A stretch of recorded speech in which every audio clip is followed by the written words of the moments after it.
नमस्कार, hello and welcome to a new video of Pathak ji excellence. ये हमारा टॉपिक एक्चुअली अब करंट अफेयर्स टॉपिक की ओर जा रहा है, जिसमें आज हमारा पहला टॉपिक है रशिया यूक्रेन कॉन्फ्लिक्ट। और ये टॉपिक आज के डेट में करंट अफेयर्स में आगे जाके ये आपको हिस्ट्री में और पॉलिटिकल साइंस में बड़े काम आने वाला है। तो चलिए स्टार्ट करते हैं अपने वीडियो को। This is a brief introduction to myself. I am Mayank Pathak, a faculty at Pathak ji excellence. मेरे बारे में सारे डिटेल्स यहाँ दिए हुए हैं, कहाँ पढ़ता हूँ, क्या करता हूँ। आप चाहें तो सारी चीज़ें देख सकते हैं।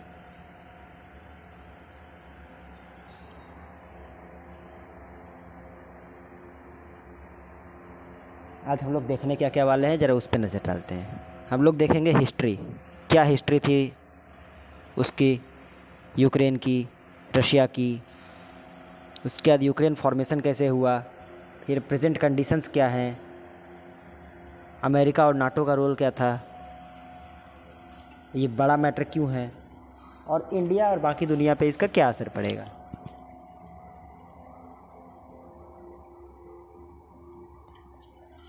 यूक्रेन पहले जो है हिस्ट्री वगैरह में देखें तो वो रशिया का ही एक पार्ट था, वो रशिया से ही अलग हुआ है। और French revolution, world war, Russian revolution, इन सब वक्त में रशिया को रूल करते थे ज़ार्स, जिसको बहुत कोई CZARS लिखते हैं, बहुत कोई TSARS लिखते हैं, जो कि ज़ार्स थे फ्रॉम रोमानोव डायनेस्टी। और इनके जो पूर्व पहले जो थे वो थे खान्स ऑफ इवानोव डायनेस्टी। तो कहीं पे कॉन्फ्लिक्ट भी होता है कि रोमानोव्स एंड इवानोव्स को एक ही डायनेस्टी बोला जाता है, क्योंकि ये इनका ओरिजिन एक ही तरह से है। मैंने इसलिए दोनों नाम लिख दिए हैं। जब मार्क्सिस्ट आइडियोलॉजी आया, रशियन रिवॉल्यूशन हुआ, तब लेनिन ने यहाँ पे कम्युनिज़्म शुरू किया, साम्यवाद। और कम्युनिज़्म के जो आगे नतीजे निकले हैं वो तो आप सामने देख ही सकते हैं कि रशिया एक कम्युनिस्ट कंट्री बन के रह गया था 1917 से 1991 तक। और उस समय इसका नाम था USSR, union of Soviet socialist Republic, जिसे बहुत कोई सोवियत यूनियन भी बोलते थे। 1991 में USSR ब्रोकअप हो गया, टूट गया, बहुत सारे छोटे छोटे देशों में बट गया, उसके बहुत टुकड़े हुए। उन्हीं में से एक टुकड़ा आगे जाके बना यूक्रेन। यूक्रेन का फॉर्मेशन कैसे हुआ? In the year 1991 on 25th of December USSR broke into several new countries. जब USSR टूटा, उसका कारण क्या था? दो नियम जो कि उस समय के प्रेसिडेंट मिखाइल गोर्बाचोव ने लाए थे, ग्लास्नोस्ट एंड पेरेस्ट्रोइका। मेरी रशियन उच्चारण उतनी अच्छी है नहीं, बट आप देख सकते हैं जैसे ग्लास्नोस्ट एंड पेरेस्ट्रोइका जो उन्होंने लाया। और वो भी मिखाइल गोर्बाचोव कोई रशिया तोड़ने नहीं आया था, ये उसकी अपनी मजबूरी थी कि उस समय कम्युनिज़्म बढ़ रहा था, देश में अपने जनता में मतभेद बढ़ रहे थे, और स्पाई गतिविधियाँ और भी KGB भी हावी हो रहा था। तो कंडीशंस ऐसे थे कि रशिया को टूटना पड़ा। 25 दिसंबर को क्रिसमस के दिन 1991 में USSR टूटा। और ये बहुत फ्यू मंथ्स तक चलता रहा कि धीरे धीरे टूटता रहा। जो नियम थे इसके कारण, अच्छा पहले आज ये देश अलग हो जाते हैं, कल दूसरा देश अलग हो रहा है, परसों ये सिटी जो है ये कैपिटलिस्ट हो जा रहा है, मतलब इस तरह से बदलाव चलता रहा कुछ महीने तक अगले। और 30 दिसंबर 1991 को यूक्रेन उससे अलग हो गया, जो कि नया साल से सिर्फ 2 दिन पहले था। इसलिए कई लोग 1992 लिखते हैं, क्योंकि प्रॉपर देखा जाए तो 1992 में ही यूक्रेन अलग हुआ ना, क्योंकि 1 में तो अलग होकर रह गया लेकिन कुछ किया नहीं, 2 से ही वो अपना इमर्ज होना शुरू हुआ। और एक बात है कि उस समय न्यूक्लियर पावर यूक्रेन के पास भी थे। जो रशिया के कुछ न्यूक्लियर बम शेयर के कारण आए थे वो यूक्रेन के पास थे। 1995 में अगर न्यूक्लियर बम्स को यूक्रेन ने वापस नहीं किया होता तो आज शायद सिनेरियो कुछ अलग होते। प्रेजेंट कंडीशन, यूक्रेन आज एक सेपरेट नेशन है, जो कि सोवरेन भी है। सोवरेन का मतलब आप जानते हैं, किसी के अंतर्गत नहीं।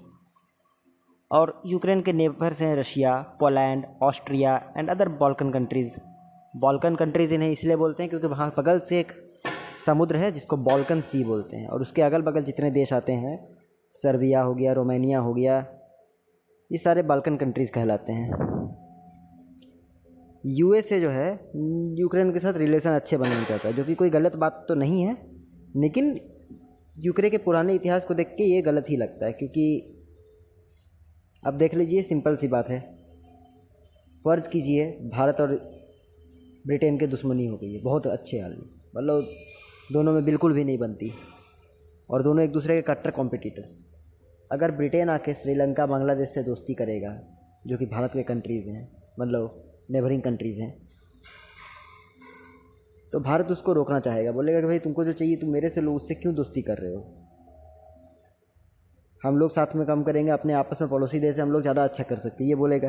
क्योंकि अगर वैसे में सिचुएशन में, जैसे मैंने एग्जांपल दिया इंडिया एंड ब्रिटेन अगर उस समय इधर दोस्ती करता है, तो वो बगल भारत के बगल में घेराबंदी एक तरह से हो रहा है ना, बगल में पहुंच रहा है, उसके बाद चाहे तो भारत को बड़ा लॉस कर सकता है। अब वरना ब्रिटेन को साइड कीजिए ना, चाइना के साथ जैसे इंडिया का रिलेशन अच्छे नहीं है, चाइना पाकिस्तान से दोस्ती कर रहा है, श्रीलंका से दोस्ती कर ले, बांग्लादेश से कर ले, तो चारों तरफ से इंडिया को घेर सकता है।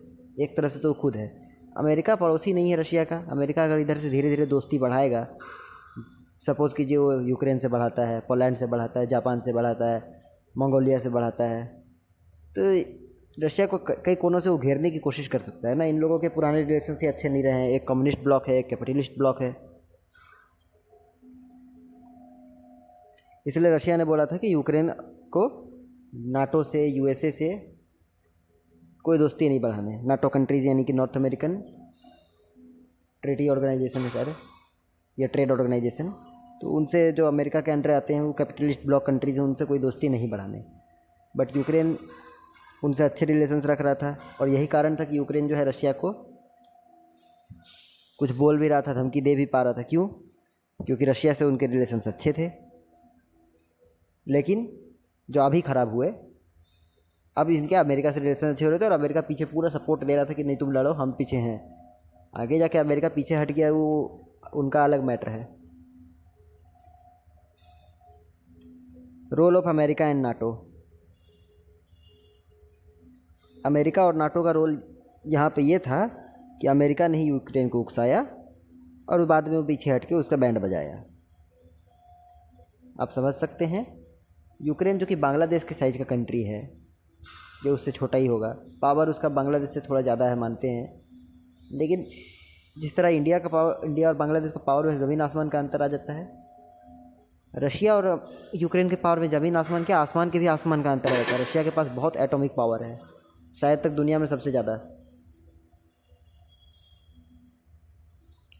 तो यूएसए तो धमका रहा था, यूएसए पीछे खड़ा था, तो यूक्रेन भी हिम्मत में खड़ा था, लेकिन ऐन मौके पर यूएसए पीछे हट गया। और ये पीछे हटने की वजह से ये हुआ कि यूक्रेन बिना वजह शिकार हो गया।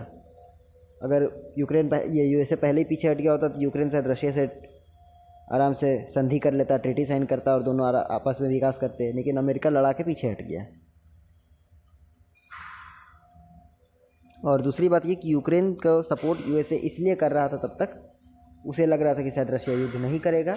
और दूसरी बात ये कि Russia and China are communist blocs. पहले रशिया कम्युनिस्ट कंट्री था, लेकिन अभी भी बदलने के बाद भी थोड़ी बहुत कम्युनिस्ट आइडियोलॉजी वहाँ है। चाइना पूरी तरह से कम्युनिस्ट कंट्री है, और भी कुछ कंट्रीज जो कम्युनिस्ट को मानते हैं वो एक तरफ हो जाते। दूसरी तरफ अमेरिका कैपिटलिस्ट कंट्री है। और अब मैं एक बहुत बड़ा डिफरेंस बताता हूँ कम्युनिस्ट और कैपिटलिस्ट के बीच में, आपको डिफरेंस किस तरह से आएगा। कैपिटलिस्ट कंट्रीज़ क्या हुए, जैसे कि अगर मान लीजिए आपका एक इंडस्ट्री है, कैपिटलिज्म के हिसाब से भी हम बता रहे हैं, आप दोनों में ही इंडस्ट्री का एग्जांपल देंगे। कैपिटलिज्म में आपका इंडस्ट्री है, आप उसके मालिक हैं, आपके अंडर 1000 आदमी काम करते हैं, हर किसी की सैलरी 10,000 रुपये महीना है, तो आपको 10 लाख रुपए उनको देने पड़ रहे हैं महीना के सबको। आपकी कंपनी प्रोडक्शन की उस समय 15 लाख रुपए का, 10 लाख आपने सैलरी दे दिया,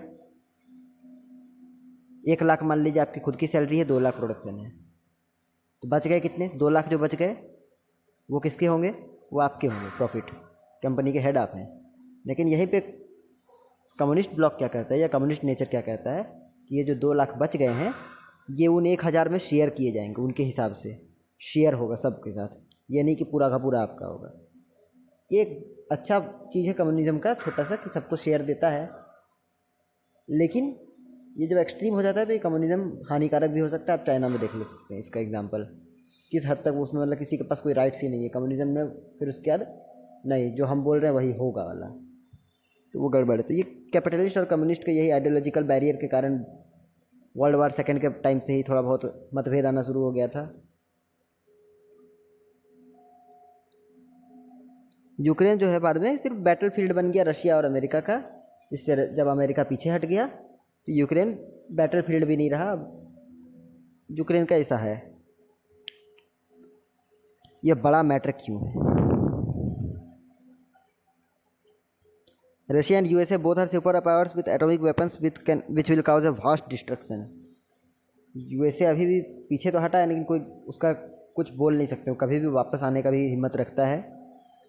दोनों बहुत बड़े पावर्स हैं, दोनों के पास दुनिया के ज़्यादातर एटॉमिक पावर्स हैं, और ये लोग अगर फिर उसका परमाणु बम फोड़ने लग गए, दुनिया तबाह हो सकती है इससे। और रशिया के पास इतने नेचुरल रिसोर्सेज हैं ना, ऑयल में, पेट्रोलियम में और बाकी सारे चीज़ों में भी, चाहे ऑयल पेट्रोलियम के शेयर्स उसके पास है, पेट्रोलियम में भी वो आगे है।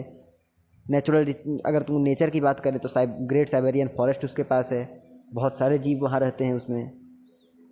ऊपर आर्टिक ओशन में आधे से अधिक उसी का कब्जा है, एक तरह से एक कोना पैसिफिक ओशन का उसी के पास है।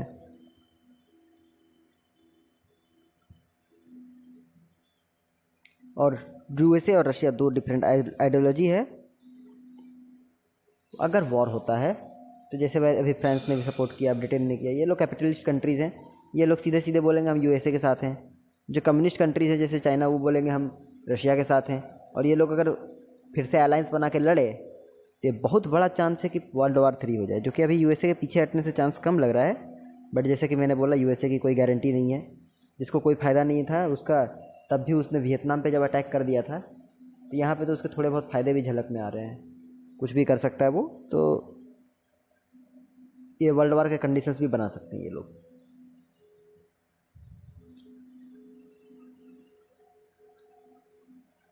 Impact on India and the world, इसके इंडिया पे और दुनिया पे क्या असर पड़ेगा? देखिए, Russia currently have 40% control over European natural gas and 10% control over world wide petroleum, and in case of war price of crude oil will increase.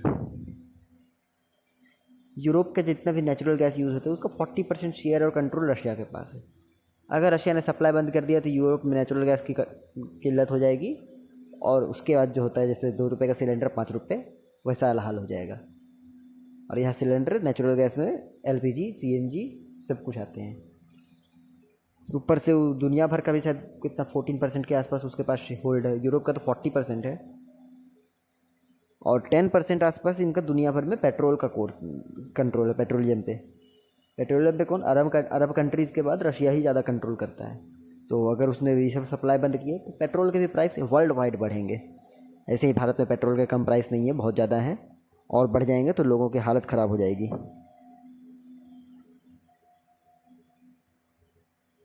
और ये क्रूड ऑयल प्राइस जो है ये वर्ल्ड वाइड इन्फ्लेशन का नतीजा देगा। Share market जो कि अभी से ही गिरना शुरू हो चुका है, बहुत गिर चुका है, या और गिरेगा वर्ल्ड अगर वॉर होता है तो, क्योंकि बहुत सारे ब्रांड्स पे असर पड़ेगा, महंगाई के कारण लोग खरीदेंगे नहीं उनका सामान। अगर आदमी को पेट्रोल अब नेसेसरी है रोज़ जाने के लिए, लोग कारपूल भी करेंगे तो भी पेट्रोल का दाम अगर बढ़ जाएगा तो महंगा ही पड़ेगा उनके लिए। वो लोग अगर उसको यूज़ करना छोड़ देंगे पेट्रोल तो उनको प्रॉब्लम होगा, तो पेट्रोल यूज़ करेंगे ही करेंगे। उसको यूज़ करने के लिए वो क्या करेंगे कि नहीं भैया, हम कल तक सेंट लगाते थे, अब सेंट नहीं लगाएंगे, अब सिर्फ पाउडर छिड़क के जाएंगे। हम कल तक एकदम महंगे साबुन से नहाते थे 100 रुपये वाला, आजकल 10 रुपये के ढीला साबुन से भी रगड़ के नहा लेंगे। मतलब ऐसा करेंगे तो बहुत से ब्रांड्स पे असर पड़ेगा, बड़े ब्रांड्स पे असर पड़ेगा, तो छोटे ब्रांड का जितना प्रोडक्शन के किसी का फ़ायदा भी होगा, लेकिन मैक्सिमम का नुकसान होगा। और दूसरी बात ये कि इंडिया का अगर हम लॉस की बात करें प्रॉपर, तो इंडिया का हालत ये है कि इंडिया अभी अमेरिका से हाल में अच्छे रिलेशंस बनाया है। वॉर्स के टाइम में अमेरिका ने इन्हें बहुत सहायता की, मतलब हथियार भेज के पिछले कुछ सालों में बड़े बड़े वॉरशिप्स हो गए, एयरक्राफ्ट्स हो गए, हथियार हो गए, ये सब अमेरिका से इसने बहुत लिया है। फ्रांस से भी लिया है जो कि एक्चुअली नेटो कंट्री है। लेकिन पुराने हिसाब से देखा जाए तो इनका रशिया और इंडिया जिगरी दोस्त के हिसाब से रहे हैं। रशिया ने इनका जब इंडिया का जब जब ज़रूरत पड़ा है मदद किया है। इवन ब्रह्मोस जैसे कई सारे प्रोजेक्ट्स में भी रशिया साथ रहा है। और इन दोनों के ही आपस में बहुत सारे ट्रीटीज़ हैं। तो इंडिया अगर किसी एक साइड को सपोर्ट कर देता है कि नहीं अमेरिका नया दोस्त है हम इसको सपोर्ट करेंगे, तो रशिया से इसके रिलेशन ख़राब होंगे। रशिया का सपोर्ट कर देता है तो अमेरिका से ख़राब होंगे। इसलिए इंडिया अगर न्यूट्रल रहता है तो शायद दोनों से ज़्यादा ख़राब ना पड़े, लेकिन दोनों का नज़र पे तो पड़ेगा भाई इसने मदद भी नहीं किया, न्यूट्रल रहा। थोड़ा सा रहता है ये खटक भी, जो कि मे भी रशिया से कम पड़े लेकिन अमेरिका से ज़्यादा पड़ सकते हैं। तो इंडिया के इस तरह से भी लॉस हैं। तो ये सब वॉर के कुछ सिचुएशन है। होप कि आपको ये वीडियो पसंद आया होगा। ये वॉर के कुछ कंडीशंस मैंने बताया, क्या हालत है क्या नहीं है। फिलहाल तो वॉर छिड़ चुकी है। यूक्रेन की हालत ख़राब है अभी, लेकिन फिर भी यूक्रेन बड़ी वीरता से लड़ रहा है। ऐसा भी नहीं है कि बिना अमेरिका के सपोर्ट के वो बिल्कुल शांत बैठ गया है। अपनी तरह से वो जितना हो सकता है कर रहा है। और उम्मीद है कि वॉर जल्दी ख़त्म होगा, इससे दुनिया को ज़्यादा लॉस नहीं होगा। और जो भी है वो यही है। वीडियो में मैंने आपको बता दिया कि सिचुएशन क्या है, क्यों वॉर हुआ, कैसे क्या हो रहा है। अगर आपको ये वीडियो पसंद आया हो तो please share the video, like the video, subscribe the channel. और इस वीडियो का PDF आपको मेरे टेलीग्राम ग्रुप में मिल जाएगा, जिनका लिंक डिस्क्रिप्शन में है। कुछ क्वेश्चन हो तो आप वहाँ भी पूछ सकते हैं। कमेंट बॉक्स भी खुला है, कमेंट बॉक्स में भी पूछ सकते हैं। और अदरवाइज़ मिलते हैं अगले वीडियो में, तब तक